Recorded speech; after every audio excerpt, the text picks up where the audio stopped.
ओम श्री योग वासिष्ठ महारामायण निर्वाण प्रकरण 196वां सर्ग।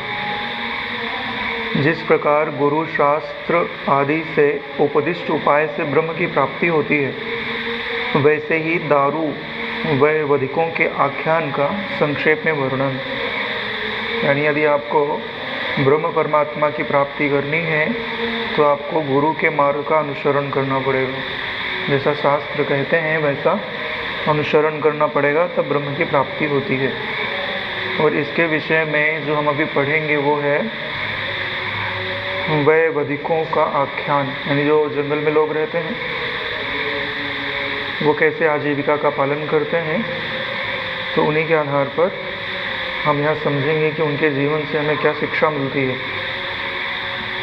कि एक ही जंगल में रहने वाले उनमें से कुछ उन्नत हो जाते हैं और कुछ वहीं के वहीं पड़े रहते हैं, जबकि दोनों को जंगल समान रूप से उपलब्ध था। वाल्मीकि जी ने कहा कि हे महाबुद्धि संपन्न भरद्वाज, यह कहकर मुहूर्त भर चुप रहकर परम पद में विश्राम लेकर कमल नयन श्री रामचंद्र जी ने परम पद में विश्रांत हो चुके थे, अतः परम तृप्त थे, जानते हुए भी गुरु के मुख से सुनने के निमित्त वशिष्ठ जी से पुनः पूछा। यानी यह जो योग वासिष्ठ सुन रहे हैं, यह वाल्मीकि जी भारद्वाज को भी सुना रहे हैं, जिनके संवाद के बीच में ही वशिष्ठ जी और राम जी का संवाद हम लोग पढ़ रहे हैं। तो यहाँ पर तो राम जी को बोध प्राप्त हो गया। बोध प्राप्त होने पर विश्रांति की प्राप्ति होती है, विश्रांति की प्राप्ति होने पर आत्मतृप्ति की प्राप्ति होती है। यानी आपका जो मन है वो स्वरूप के आनंद में तृप्त हो जाता है। अगर आपको तृप्ति की प्राप्ति नहीं हुई तो आपको और ज़्यादा प्रयास करते रहना चाहिए कि मन उपशम को प्राप्त हो जाए, तृप्ति को प्राप्त हो जाए। इसी का दूसरा नाम है कि निर्विकल्पता की प्राप्ति हो जाए। यानी जब आप शांत बैठो तो एक आनंद सत्ता के सिवाय कुछ रहना नहीं चाहिए। जैसे अभी हमारी इंद्रियों का कोई विषय हो जाता है तो कभी प्रिय भी लगता है, कभी अप्रिय भी लगता है। जब प्रिय होता है तो उसकी इच्छा भी उपज सकती है। तृप्ति का नाम यह होता है कि कोई वस्तु इतनी प्रिय कभी ना लगे कि उसकी इच्छा उपजे। यानी भीतर का रस सदैव उससे ज़्यादा बढ़कर के प्रिय लगता रहे, इसी को तृप्ति बोलते हैं। ऐसा नहीं है कि शक्कर खाने पे मीठा नहीं लगेगा, ऐसा नहीं है कि ठंडी वायु ठंडी नहीं लगेगी, लेकिन उसका जो रस है वो आत्म रस से बढ़कर नहीं हो सकता, इसी को आत्मतृप्ति कहते हैं। तो राम जी को तो स्वरूप की अनुभूति हो गई, इसलिए वे अपने आप में ही तृप्त हैं।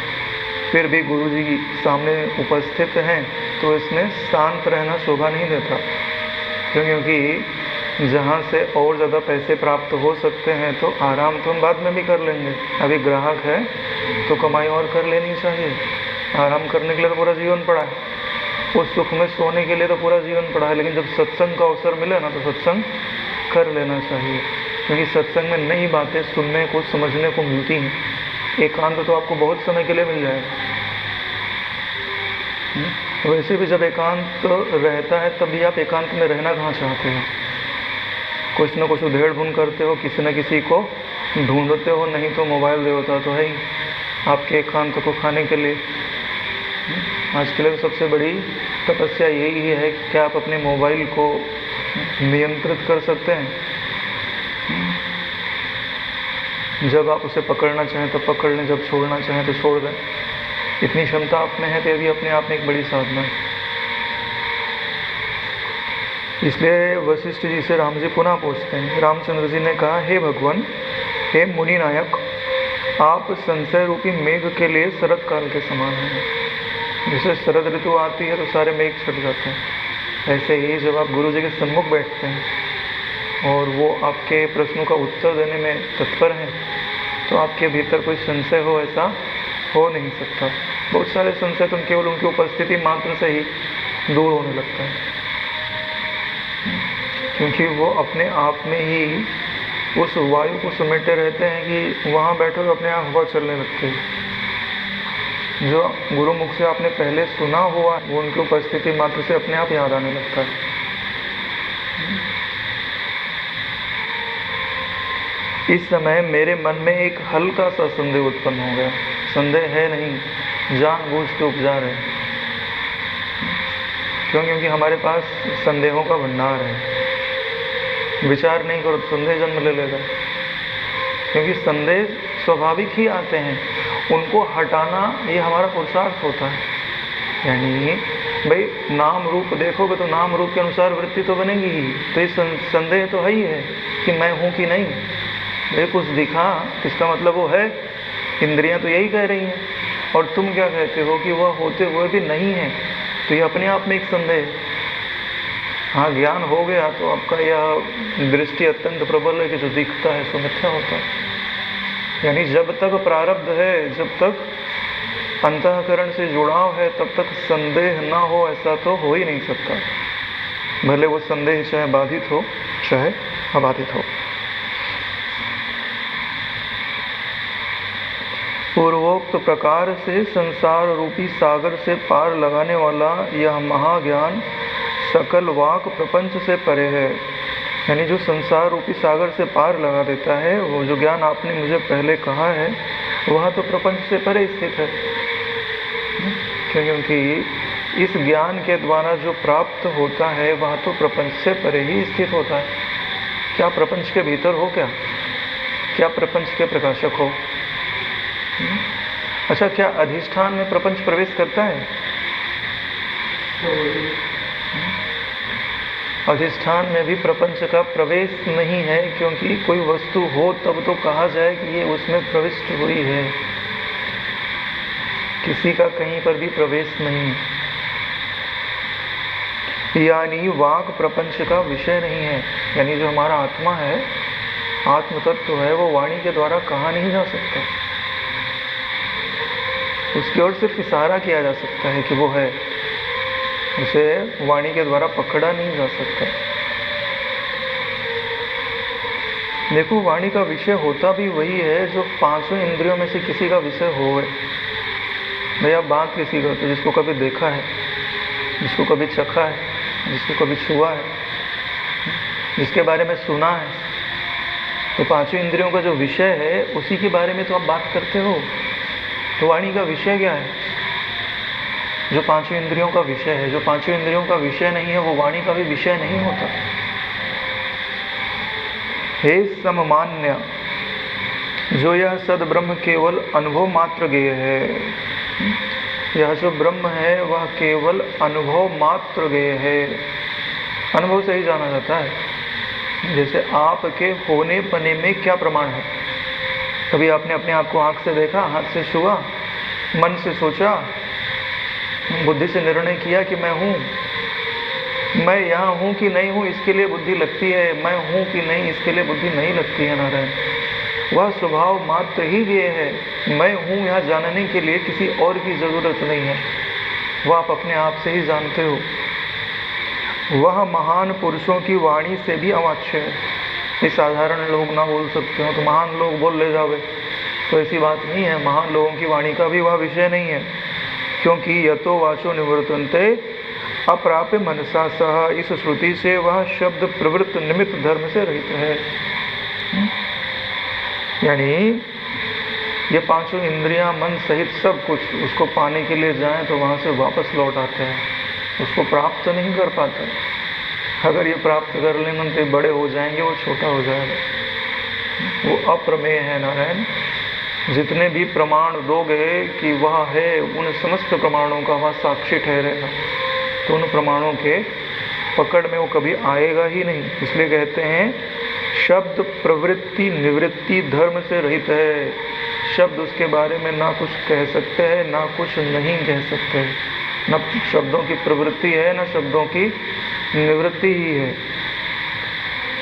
ऐसी अवस्था में सकल संकल्प विकल्पों से शून्य परम गेय ब्रह्म केवल संबित रूप तीनों अवस्थाओं से अतीत यह जो ब्रह्म है वह संकल्प विकल्पों से शून्य है, परम गेय है, यानी जानने योग्य वही है। केवल संबित रूप है, ज्ञान मात्र है, तीनों अवस्थाओं से अतीत है, स्वप्रकाश वस्तु से लभ्य है। यानी लभ्य किससे है? स्वप्रकाश वस्तु से, यानी अपने आप से लभ्य है। यानी आत्मा की प्राप्ति में सिर्फ आपका होना पना ही कारण है, बाकी चीजें तो सिर्फ अज्ञान को हटाती हैं। अतएव जागृत अवस्था के अंतर्गत गुरु और शास्त्र अगम्य होने के कारण अति दुर्गमता को प्राप्त हुआ है। तो जो जागृत अवस्था में है, तो जब ऐसा वो वाणी का अविषय है, तो गुरु और शास्त्र के द्वारा वह प्राप्त कैसे होगा? यही तो संशय है। यही बात उन्होंने ला करके खड़ा किया है कि गुरु और शास्त्र की क्या उपयोगिता है। यही राम जी के पूछने का अभिप्राय है। वह प्रतियोगी व्यवच्छेद और सांख्य भेद मानने वाले वादियों से तुच्छ, अति तुच्छ यानी क्षुद्रतर प्रतियोगी व्यवच्छेद की अपेक्षा रखने के कारण उसका बोध कराने में असमर्थ सविकल्प शास्त्रों से कैसे प्राप्त किया जा सकता है। यानी शास्त्र तो अनेक प्रकार के होते हैं, उसमें से जो कुछ शास्त्र हैं सो प्रतियोगी हैं, कुछ हैं जो व्यवच्छेद यानी विभिन्न प्रकार के अपने अपने मतों को रखने वाले हैं, और कुछ सांख्य का प्रतिपादन करने वाले हैं। तो ऐसे जो सविकल्प शास्त्र हैं वो उसको कैसे उपलब्ध करा सकते हैं? ये सारे शास्त्र तो उपलब्ध नहीं करा सकते। तो जब यहाँ पे गुरु और शास्त्र की बात आ रही है, तो यहाँ पे शास्त्र के अंतर्गत कुछ चुने हुए ही शास्त्र होते हैं जो आत्मा की उपलब्धि कराते हैं। बाकी का तो भी जो सुलझा हुआ भी हो, अगर उनमें चला जाए तो वो भी उलझ जाए। ऐसी ऐसी बातें उनमें लिखी हुई हैं, क्योंकि उनकी जब आप शास्त्र पढ़ते हो तो एक ऐसी मान्यता रहती है कि लिखा हुआ तो कुछ ना कुछ सच्चाई होगी इनके अंदर, जबकि हम यह विचार ही नहीं करते कि इसको लिखा किसने है और लिखा क्यों है। इसलिए गुरु और शास्त्र कहा गया, तो सारे शास्त्र नहीं आएंगे, यह बात आपको निश्चित समझ लेनी है। यह वाक्य यही बात बता रहा है। विकल्प रूपी सार वाले शब्द अर्थ वाले शास्त्रों से ज्ञान की प्राप्ति नहीं हो सकती, जिनमें विकल्प का प्रतिपादन किया गया है, जगत की सत्यता का ही प्रतिपादन हो। बहुत सारे शास्त्र ऐसे होते हैं कि ऐसा ऐसा करो फिर ये सिद्धि प्राप्त होगी, ऐसा करो ये प्राप्त होगा, ये प्राप्त होगा, ऐसा करो तो आपको स्वर्ग में जाने का रास्ता खुल जाएगा, नहीं तो मोहन कर सकते हो, मारण कर सकते हो, चाटन कर सकते हो। तो इन शास्त्रों से आत्मज्ञान की प्राप्ति थोड़ी ना होगी। विकल्प रूपी सार वाले शब्द अर्थ वाले शास्त्रों से ज्ञान की प्राप्ति नहीं हो सकती। फिर हजार विकल्पों के अनुसंधान और भ्रांति परंपरा रूप अनर्थ के लिए गुरु शास्त्र आदि की कल्पना क्यों की गई है? तो फिर हजारों विकल्पों के अनुसंधान और भ्रांति परंपरा रूप हो, यानी कोई कुछ कहता है, कोई कुछ कहता है, क्योंकि गुरु भी तो एक नहीं होता, बहुत प्रकार के गुरु होते हैं।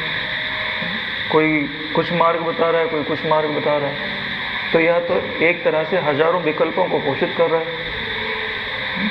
और भ्रांति को बढ़ा रहा है। तो इनके द्वारा जो मुक्ति प्राप्त होना है वो आसान कहाँ हो रहा है, ये तो कठिन हो रहा है। इस संशय के विषय में मुझसे निश्चय कहने की कृपा कीजिए, क्योंकि आप वक्ताओं में सर्वश्रेष्ठ हैं। यानी किसी से कुछ पूछना होता है तो उनको उनकी महिमा का याद तो दिलाना ही पड़ता है नारायण, कि आप वक्ताओं में श्रेष्ठ हैं। जब आप ऐसा कहोगे तो उन्हें, जो वक्ता एक व्यक्ति से बड़ा एक घेरा आया ना जिसमें सारे वक्ता आते हैं, जब आपने बोल दिया कि आप वक्ताओं में श्रेष्ठ हैं, तो अगर उत्तर नहीं देंगे तो सारे वक्ताओं का के मान पर बात आ जाएगी। जब ऐसा कहा जाता है कि अगर आप बापू जी के शिष्य हैं तो इस प्रश्न का उत्तर दीजिए, तब तो देना ही पड़ता है नारायण, क्योंकि बात अपने तक सीमित नहीं रह गई। हाँ, तो ये उत्तर पाने की कला होती है।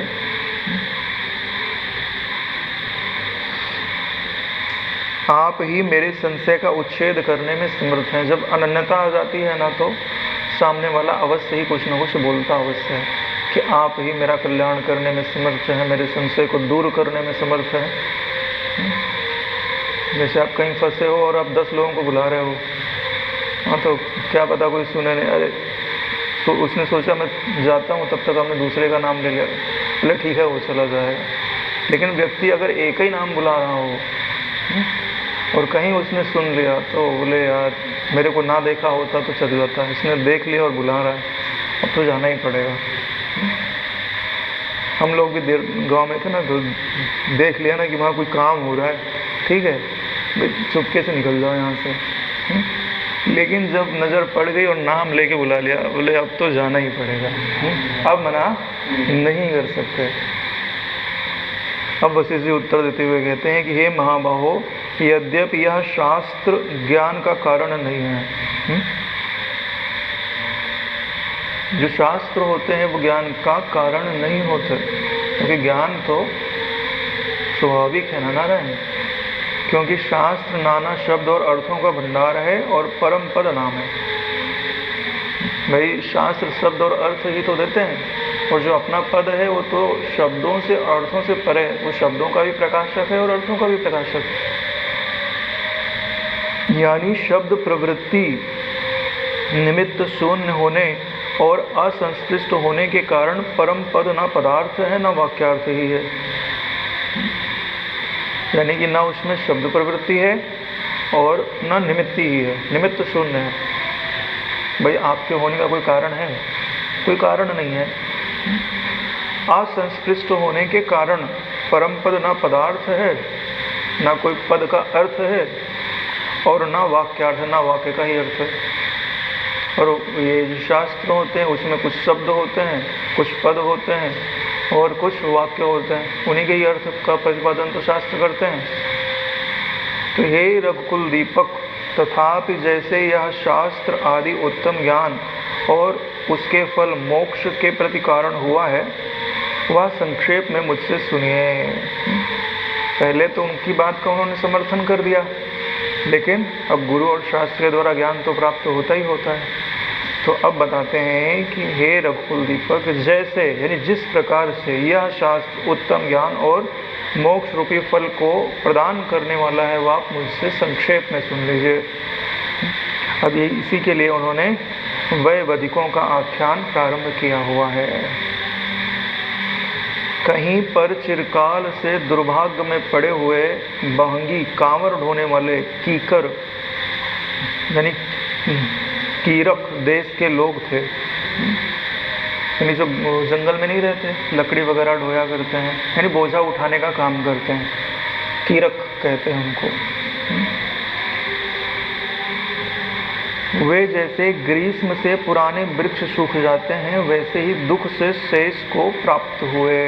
यानी जहाँ रहते थे वहाँ कोई सुख सुविधा नहीं थी, अत्यंत कष्ट था। जंगल आदि में सुख सुविधा होती भी कहाँ है।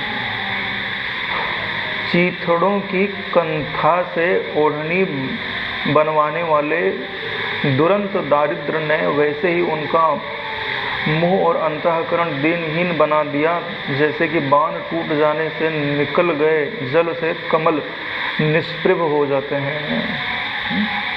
यानी जो दरिद्रता थी वह उनके पास आकर के गई थी। बोले दरिद्रता कैसे आई थी? बोले जैसे बाण टूट जाता है तो तालाब में कमल हो तो कैसे जीर्ण शीर्ण हो जाता है, ऐसे ही दरिद्रता का बहाव उनको अपने साथ बहा ले जाता था। दारिद्र से अत्यंत संतप्त हुए उन लोगों ने आजीविका के लिए विचार किया कि हमारा जीवन अब कैसे चलेगा, हम लोग किस युक्ति से अपने उदर की पूर्ति करें। ऐसा विचार कर प्रतिदिन दिन भर के परिश्रम से साध लकड़ी के बोझ के विक्रय कार्य से हम अपनी आजीविका करेंगे, यो उन्होंने निश्चय किया। यानी हम जंगल में लकड़ी काटेंगे और उसको ले जा करके गाँव या शहर में बेच देंगे, तो फिर जो मिलेगा उससे ही हमारा गुजारा होगा। ऐसा निश्चय कर वे लकड़ियां काटने के लिए जंगल में गए। जिस वृत्ति से आजीविका चलती है वही वृत्ति आपत्ति में विराजती है। यानी जिस वृत्ति से आजीविका चलती है उस वृत्ति को प्राप्त करने के लिए कुछ कष्ट तो सहना ही पड़ता है, आपत्ति में विराजती है। कमरे में आराम से सोए रहे तो घर में धन आने वाला नहीं है, यश होने वाला नहीं है, ज्ञान प्राप्त होने वाला नहीं है। उसके लिए घर छोड़ना पड़ता है, कष्ट सहना पड़ता है, तपस्या करनी पड़ती है। और सबसे ज़्यादा कष्ट किसमें लगता है? विद्या अध्ययन में। धन के अर्जन से भी ज़्यादा विद्या अध्ययन में ज़्यादा ही कष्ट माना जाता है। ऐसा निश्चय कर वो लकड़ियाँ काटने के लिए जंगल में गए। उस दिन की कमाई को उसी दिन खाने वाले वे प्रतिदिन जंगल में जाकर लकड़ियाँ लाकर उन्हें बेचकर अपना जीवन निर्वाह करते थे। यानी प्रतिदिन कमाओ और प्रतिदिन खाओ। जिस वन प्रांत में वो जाते थे उसमें गुप्त और अगुप्त संपूर्ण रत्न, सुवर्ण और लकड़ियाँ थी। यानी कि वन में सोना भी छुपा है, रत्न भी छुपे हैं, मड़ियाँ भी छुपी हैं, और लकड़ियों में भी कुछ चंदन की लकड़ी है, कुछ शीशम की लकड़ी है। लकड़ियों में भी सब एक जैसी लकड़ी नहीं है। इसका मतलब समझ रहे कि किस जंगल की बात चल रही है? ये शास्त्र रूपी जंगल है। ये बातें आपको बाद में समझ आएगी। हम लोग क्या हैं? कीरक ही हैं। अब हम जंगल में जा कर के क्या काट कर लाते हैं, इसी पर हमारा भविष्य तय होगा कि हमें प्राप्त क्या होगा। भाई शास्त्र तो बहुत लोग पढ़ते हैं, लेकिन उसमें से सार क्या निकालते हैं, उनकी बुद्धि में रहता क्या है। जो मुमुक्षु होगा वो इसमें से कुछ और निकालेगा, और जो रागी द्वेषी होगा वो इनमें से कुछ और निकालेगा। बोले वो वैसा प्रमाण ढूंढ लेगा कि नहीं वहाँ पे ऐसा हुआ था तो मैं ऐसा कर सकता हूँ। जैसे इंद्र, ब्राह्मण और अनुसुईया का है, ठीक है। अब कोई कामी पुरुष हो तो बोले तो छूट दी जा रही है, किसी से भी प्रेम कर लो, तो मैं भी प्रेम कर लूँ तो क्या बुराई है। और जो उसमें योगी प्रवृत्ति का होगा, बोले दृढ़ निश्चय में देखो कितना बल है कि उसने दृढ़ निश्चय कर लिया कि अहिल्या के सिवाय कुछ नहीं है, तब उसको आग मार नहीं पा, जला नहीं पा रही, पानी उसको डुबा नहीं पा रहा। मैं भी ऐसा दृढ़ निश्चय करके सिद्धि को प्राप्त करूँगा। हाँ, जो तत्ववेत्ता होगा वो बोलेगा कि हाँ कि भाई ब्रह्म का संकल्प करने पर जब जगत का संकल्प फलीभूत हो सकता है, तो जो मैं स्वयं हूँ उसका संकल्प करूँगा तो वह पूरा क्यों नहीं होगा। तो एक ही घटना है, कोई उसमें से लकड़ी लेके आ रहा है, कोई चंदन लेके आ रहा है, और कोई रत्न लेके आ रहा है। इसलिए बोलते हैं कि जो आजीविका की वृत्ति है वो तुम्हारे ऊपर निर्भर करती है कि तुम क्या लेकर के आओगे।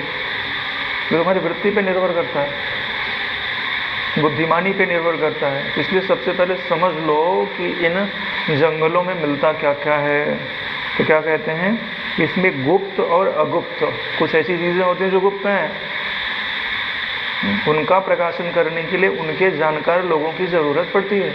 जैसे हम लोग यहाँ बैठ के चर्चा क्यों कर रहे हैं, क्योंकि इसी जंगल में, इसी शास्त्र रूपी जंगल में कुछ ऐसी खजाने हैं जो गुप्त हैं, बिना पारखी लोगों के पहचान ही नहीं आता। क्योंकि वहाँ सोना एकदम पीला पीला थोड़ी दिखाई देगा, क्या पता उसके कारण, बारिश के कारण महल चल गया हो। उसको जो पहचान सकें कि नहीं नहीं इसको और खोदो, ये परतें हटाओ, इसके नीचे सोना है, मड़ियाँ हैं। तो कुछ चीज़ें गुप्त होती हैं, कुछ अगुप्त होती हैं। संपूर्ण रत्न, सुवर्ण और लकड़ियाँ आती हैं, यानी सुवर्ण भी है। सोने की खदान भी जंगलों में होती है, हीरे की खदानें भी होती हैं।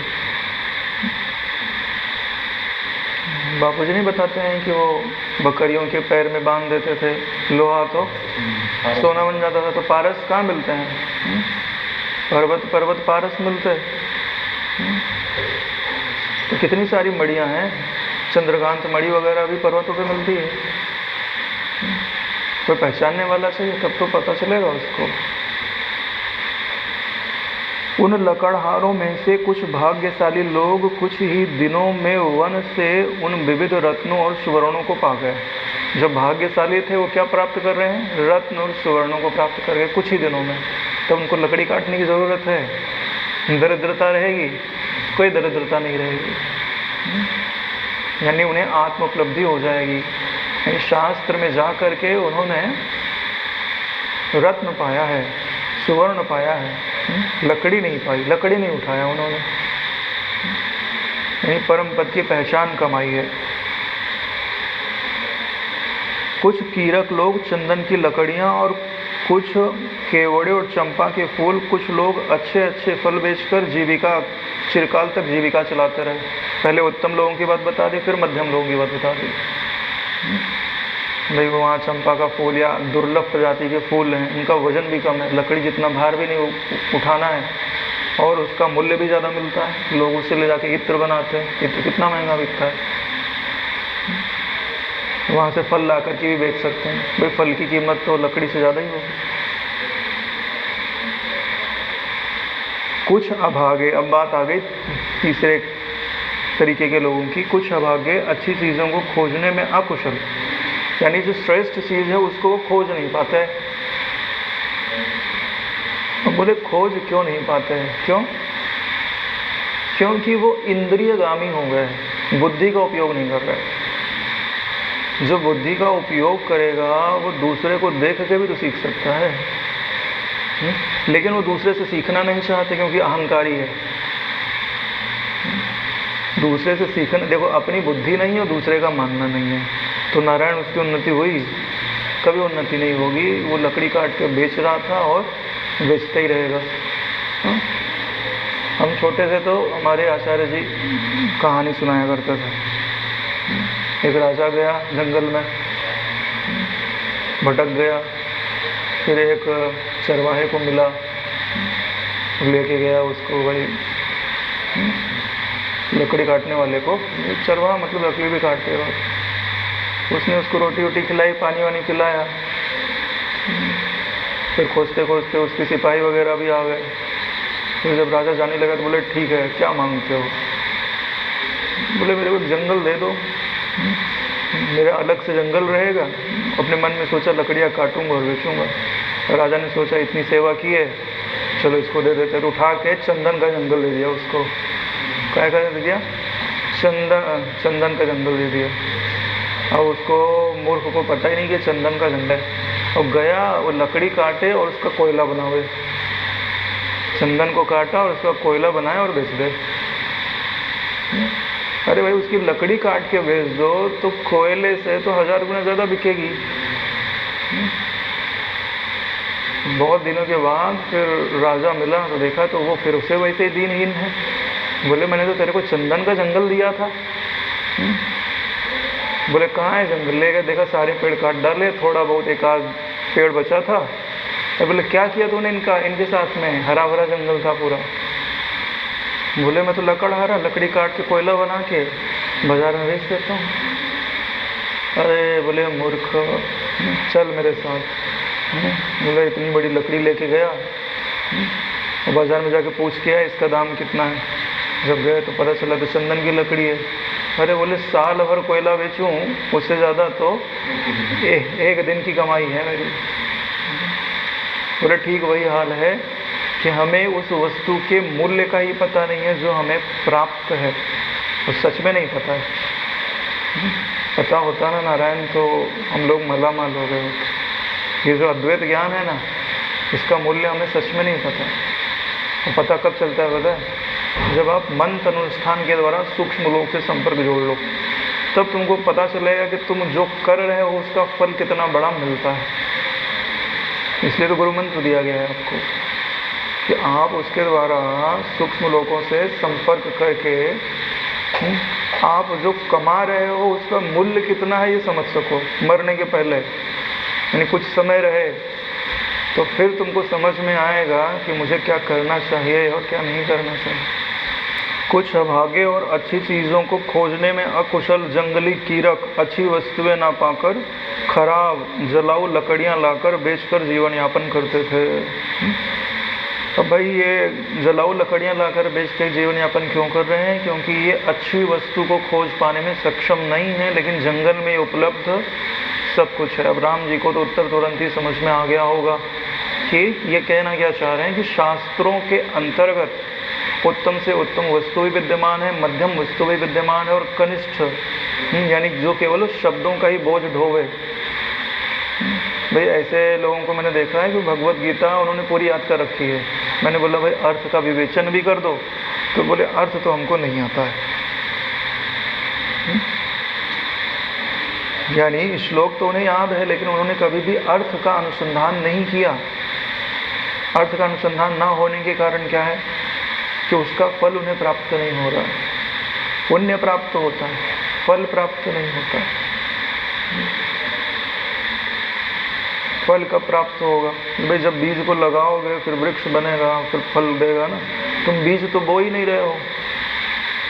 भाई गीता के ज्ञान को अपने हृदय में बीज रूप में आरोपित करना पड़ता है, फिर उसको मनन का और भक्ति का पानी पिलाना पड़ता है। फिर जा करके एक दिन निधिध्यासन रूपी वृक्ष जब बड़ा होता है तब उस पर आत्मा रूपी फल लगता है, आत्मानुभव रूपी फल लगता है। तो यही बात इनके साथ घटित हो रही है कि इन्हें श्रेष्ठ वस्तु की पहचान नहीं है, इसलिए वो खराब जो लकड़ियाँ नीचे गिरी हुई है उन्हीं को उठाते हैं और ले जाके बेचते हैं। उसका मूल्य भी उनको कितना मिलता होगा, तो इनका जीवन दरिद्रता में ही जाएगा। यानी शास्त्रों को प्राप्त करके भी ना इनके ज्ञान में उन्नति होती है, ना इनके ध्यान में उन्नति होती है, ना इनके व्यावहारिक जीवन में ही उन्नति होती है। ये वैसे के वैसा ही जीवन जीते हैं जैसा पहले जी रहे थे। तो अब गुरु और शास्त्र को दोष देने की ज़रूरत नहीं है, अपनी समझ को सुधारने की ज़रूरत है। वे लकड़ियाँ बीनने के लिए उद्यमशील सबके संग जंगल में पहुँचे। वहाँ जाकर उनमें से कुछ लोग रत्नादि पाकर सबके सब दारिद्र ज्वर से शीघ्र ही उन्मुक्त होकर के स्थित हो गए। उनमें से कुछ को रत्न प्राप्त हुआ, तुरंत दरिद्रता दूर हो गई। इस प्रकार जब तक वे लोग नित्य उस वन में आते जाते थे, इसी बीच में एक स्थान पर उन्हें श्रेष्ठ मणि चिंतामणि प्राप्त हुई। तो जिनको रत्नों की प्राप्ति हुई उन्हें एक दिन घूमते घामते चिंतामणि की प्राप्ति हो गई। भाई दूसरे रत्न हैं वो भी खत्म तो हो सकते हैं, लेकिन एक बार अगर चिंतामणि प्राप्त हो गई तो नारायण खजाना है सो अखूट हो गया, कभी खूटेगा नहीं। क्योंकि जितने रत्न तुम बेच के लाओ फिर से मांग लो चिंतामणि से, उतने रत्न वो वापस प्रदान कर देगी। वास्तव में चिंतामणि क्या है? अपने स्वरूप का निश्चय। भाई जितने भी आनंद इस जगत में हैं वो स्वरूप के आनंद के ही आश्रित हैं, नहीं? अरे भाई देवता का दर्शन हुआ, जो आनंद आया, कोई वस्तु मिली, श्रेष्ठ वस्तु मिली, उससे जो आनंद आया, ये सब आनंद क्यों आ रहा है? क्योंकि आपके भीतर आनंद है, इसीलिए आ रहा है। तो चिंतामणि कौन है? तुम्हारा आत्मा ही चिंतामणि है नारायण। और जिस दिन तुमको ये समझ में आ गया कि आनंद मुझसे ही आ रहा है, तो जब चाहो तब आनंद में गोता मारो, आनंदोहम करके सारी वृत्तियों को उसमें समाहित कर दो, आनंद अपने आप उद्भासित हो गया नारायण। इतनी बात तो विज्ञान भी बताता है कि जो भी जब आपके मन के अनुकूल घटना घटती है तो आनंद वस्तु से नहीं आता, आपके अंदर डोपामिन रिलीज होता है, उससे आता है। अब वस्तु मिले चाहे नहीं मिले, डोपामिन रिलीज हो गया तो तुमको आनंद आता है। इतनी बात तो साइंस ही बोलता है कि वस्तु की ज़रूरत ही नहीं है, तुमको ज़रूरत डोपामिन की है। और आत्मविज्ञान क्या बोलता है? बोले डोपामिन की भी ज़रूरत नहीं है, तुमको तत्व ज्ञान की ज़रूरत है और तत्व में समाहित होने लायक सामर्थ्य की ज़रूरत है।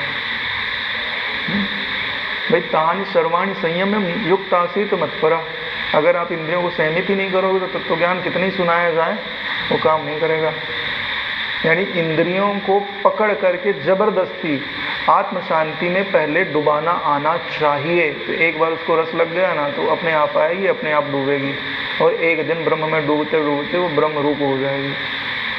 अपना पृथक अस्तित्व रखना नहीं चाहेगी। नारायण ये जो दृश्य इंद्रिय है इसको मन ने बनाया है।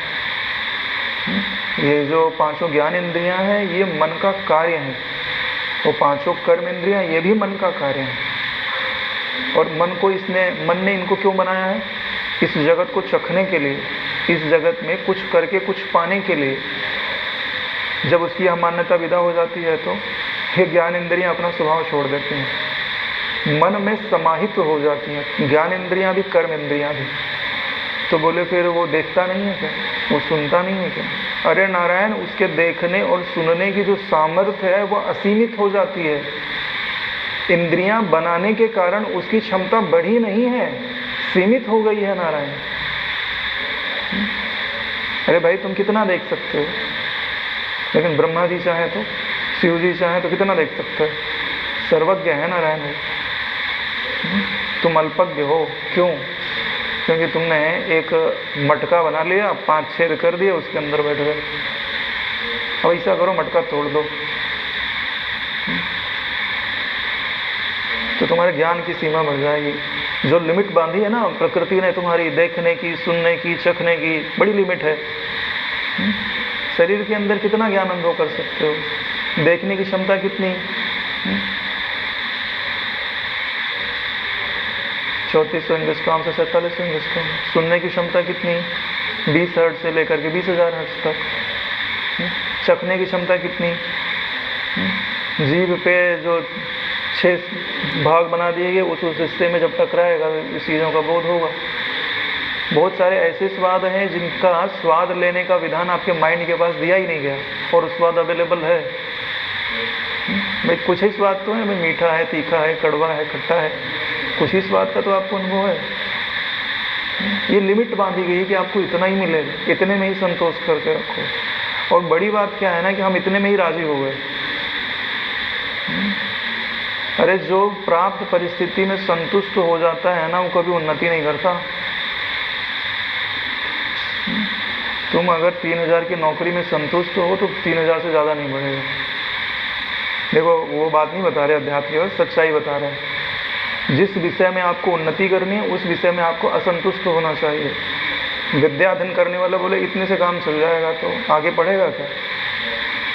कमाने वाला इतने से अगर मेरा चल जाएगा तो आगे कमाएगा क्या? नहीं कमाएगा। हमारे यहाँ संतोष को महत्व क्यों दिया गया है? क्योंकि हमें अध्यात्म में उन्नति करनी है, तो इसलिए इनकी ज़रूरत नहीं है। इतने से हमारा काम चल जाएगा कि समय आपके पास सीमित है, चाहे पैसे कमाने में लगा दो, चाहे बाहर की विद्या अर्जन करने में लगा दो, चाहे परम विद्या अर्जन करने में लगा दो। इस संदर्भ से सुनकर के समझ लीजिए कि चाहे खराब लकड़ी बटोरने में अपना समय लगा दो, चाहे फल बटोरने में लगा दो, चाहे सोना बटोरने में लगा दो, चाहे रत्न बटोरने में लगा दो, चाहे चिंतामणि प्राप्त करने में लगा दो, समय सबके पास सीमित ही है। अब उस जंगल में से तुमको क्या लेके आना है तुम्हारे ऊपर निर्भर करता है, तुम्हारी बुद्धि पे निर्भर करता है। अगर तुम्हारी बुद्धि कार्य नहीं कर रही है तो ऐसे लोगों का संग करो जिनकी बुद्धि कार्य कर रही है। ये बात मैंने कई बार बोला है। कई लोग दोष देते रहते हैं कि भाई हमको माहौल नहीं मिल रहा है उन्नत होने का, और देखता क्या हूँ कि वो अपने मन के गुलाम हैं। उनके आसपास जो लोग उनसे उन्नत है वो उनका संग भी नहीं करना चाहते। अरे भाई तुम्हारा अकेले ब्रह्म चिंतन नहीं हो रहा है तो जो कर रहा है उसके पास में बैठो, तुम्हारा भी ब्रह्म चिंतन होगा। जहाँ वो जाप करने के लिए जाता है वहाँ बैठ के जप करो। तुम 10 मिनट में जो घूम के आ जाते हो तो 1 घंटा वो जप करता है, तुम बैठ के 45 मिनट जप करो। उसका देखा देखी जब तक ये बैठेगा मैं भी बैठूंगा, तो सहारा लेके चलो। अरे देखा देखी कुछ तो होगा। लेकिन अहंकार में इतना आदमी रहता है कि एक तो खुद के बल पे उन्नत हो नहीं सकता और दूसरे का सहारा लेना नहीं चाहता, तो फिर भगवान ही मालिक है। उक्त चिंतामणि से उन्हें समग्र विभूतियां प्राप्त हो गई। अगर चिंतामणि प्राप्त हो गई तो सारी विभूतियां प्राप्त हो जाती हैं। एक बात मैं पहले भी बोलता था, ब्रजेश भाई को पता होगा, बोले आत्मज्ञान पाना मतलब क्या? जैसे तुमको घर बनाना है ना तो सबसे पहले किस चीज़ की ज़रूरत है? हाँ, सबसे पहले ज़मीन चाहिए। रॉ मटेरियल के बाद तो बाद में रही, सबसे पहले ज़मीन चाहिए। आत्मज्ञान मतलब ज़मीन की प्राप्ति होना। आपके पास ज़मीन है, अब उसके ऊपर आपको कितना बड़ा महल खड़ा करना है ये आपके हाथ में है। और जिसके पास ज़मीन ही ना हो और रॉ मटेरियल खरीद करके रख दे तो कभी ज़मीन कभी बनेगा? कभी नहीं बनेगा ना रे। अगर ज़मीन है तो वो झोपड़ी भी बांध सकता है, अगर रॉ मटेरियल नहीं है तो लकड़ी उकड़ी काट के झोपड़ी भी बना के रख सकता है। इसके लिए सबसे पहले आत्मज्ञान जरूरी है। राम जी ने ऐसी कौन सी विद्याएं हैं जो सीखी नहीं, लेकिन पाया सबसे पहले आत्मज्ञान।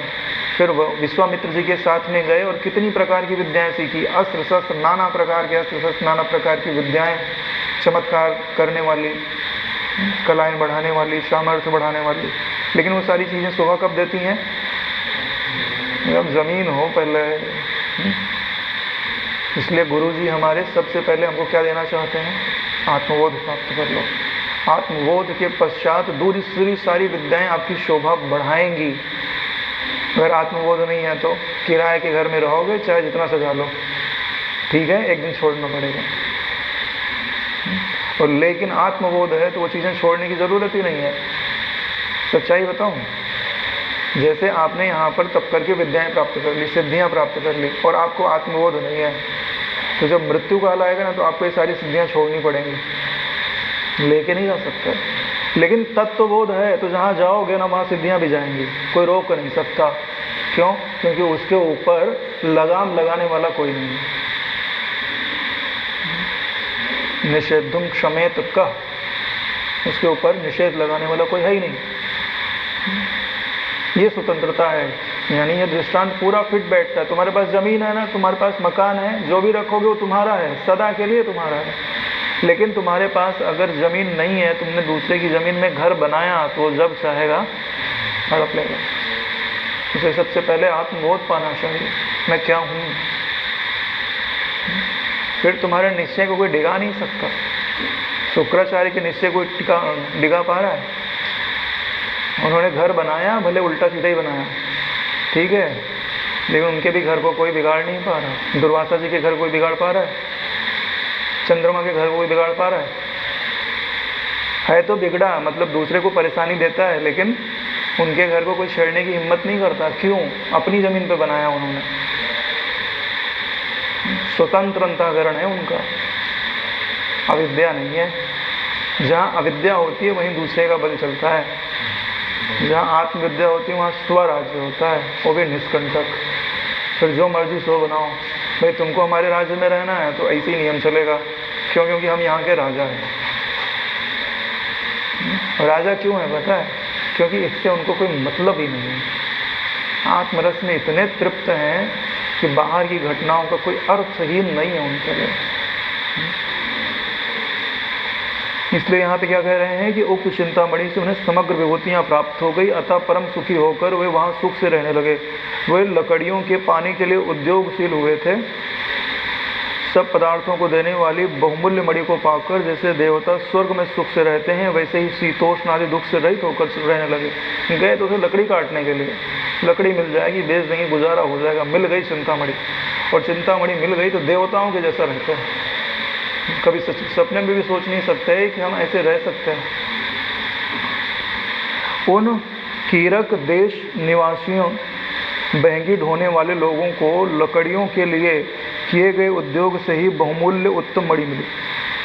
यानी उद्योग तो उन्होंने लकड़ी के लिए किया, लेकिन मिला बहुमूल्य वस्तु प्राप्त हो गई।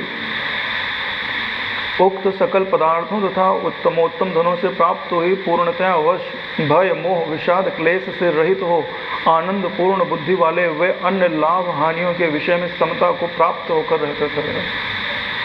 जब बहुमूल्य वस्तु प्राप्त हो गई तब दूसरी किसी वस्तुओं के बारे में सोचने की जरूरत ही नहीं है। इसलिए अब दूसरे जितने लाभ है हानि है उनसे कोई मतलब नहीं है। कि अब कोई बोलेगा भाई हमको जो है 10 किलो सोना मिल गया तो प्रसन्न हो जाएंगे क्या? अरे बोले 10 किलो सोना, हम 100 किलो सोना रोज मांग लें इनसे, तो उस लाभ का उनके लिए मूल्य नहीं है। बोले हम वहाँ गए, हमारा 100 ग्राम सोना जो है चोरी हो गए, बोले कोई बात नहीं, रो मत, हम दे देंगे। तो समता का कारण क्या है? कि तुम्हारे पास इतनी बड़ी वस्तु है कि जिसके सामने लाभ भी नगण्य है और हानि भी नगण्य है, तब समता बनी रहती है। नारायण, ये समता कोई जबरदस्ती की समता नहीं है कि हमको परेशानी हो रही है लेकिन हमको सम होना है। वो तो साधक वाली समता है। सिद्ध वाली समता क्यों है? जो फर्क ही नहीं पड़ रहा है। जैसे भैंस के सींग के ऊपर मक्खी बैठी हो, वो उड़ी तो फिर उसने क्षमा मांगी, मैं इतनी देर से बैठी थी तुम्हारे सिर के ऊपर, तुमको पीड़ा हुई होगी, भार लगा होगा, उसके लिए मैं क्षमा चाहती हूँ। वो क्या सोचेगी अपने मन में? मुझे तो पता भी नहीं, तू भी बैठ जा, पूरा परिवार भी लेके आके बैठ जा, तो भी हमें पता ही नहीं चलेगा। जो आत्मानंद में सच में तृप्त रहते हैं ना, उसे इस जगत का लगभग भान ना के बराबर ही रहता है। अगर वो लोक संग्रह नहीं कर रहे हैं तो लोक संग्रह वालों की परिभाषा बनाना थोड़ा कठिन है, और हम उसके बारे में परिभाषा बनाने में उत्सुक भी नहीं है। क्योंकि जो महापुरुष लोक संग्रह करते हैं ना, उनके अलग ही नियम होते हैं, उनके अलग ही सिद्धांत होते हैं। उनकी अपेक्षा आप उनको देखिए जो आत्म विश्रांति के लिए तत्वज्ञान को उपलब्ध हुए, उसके बाद उनका जीवन कैसा, तब आपको बात समझ में आएगी। नहीं तो हम कई बातें गलत इंटरप्रेट कर लेते हैं। क्योंकि जिनको लोक संग्रह करना होता है ना, वो अलग तरीके से व्यवहार करते हैं, जबकि वो लक्षण तत्वज्ञानी के होते ही नहीं है।